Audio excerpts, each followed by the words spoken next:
নিজের প্রতি অসন্তোষে নতুন সৃষ্টিকে বারবার করছিলেন বিধ্বস্ত। তার সেই অধৈর্যে ঘন ঘন মাথা নাড়ার দিনে রুদ্র সমুদ্রের বাহু প্রাচী ধরিত্রীর বুকের থেকে ছিনিয়ে নিয়ে গেল তোমাকে আফ্রিকা, বাঁধলে তোমাকে বনস্পতির নিবিড় পাহারায়, কৃপণ আলোর অন্তঃপুরে। সেখানে নিভৃত অবকাশে তুমি সংগ্রহ করছিলে দুর্গমের রহস্য, চিনছিলে জল স্থল আকাশের দুর্বোধ সংকেত। প্রকৃতির দৃষ্টি অতীতে জাদু মন্ত্র জাগাচ্ছিল তোমার চেতনাতীত মনে। বিদ্রুপ করছিলে ভীষণকে, বিরূপের ছদ্মবেশে শঙ্কাকে চাচ্ছিলে হার মানাতে। আপনাকে উগ্র করে বিভীষিকার প্রচন্ড মহিমায় তাণ্ডবের দ্বন্দ্ব ভেঙে না দে। হায় ছায়াবৃতা, কালো ঘোমটার নিচে অপরিচিত ছিল তোমার মানব রূপ।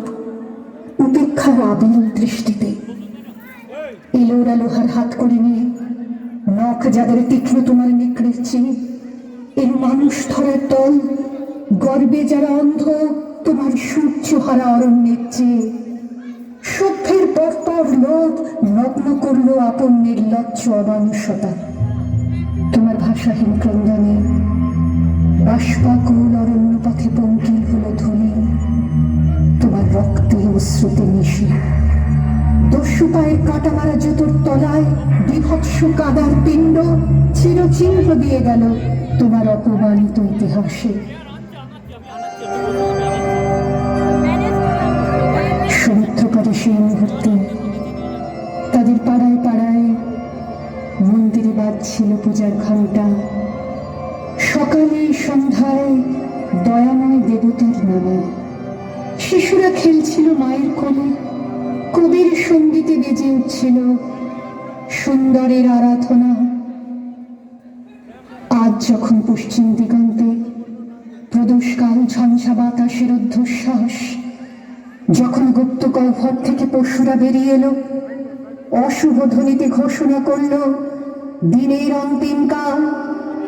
এসো যুগান্তের কবি, আসন্ন সন্ধ্যার শেষ রশ্মিপাতে দাঁড়াও ওই মানহারা মানবীর দ্বারে।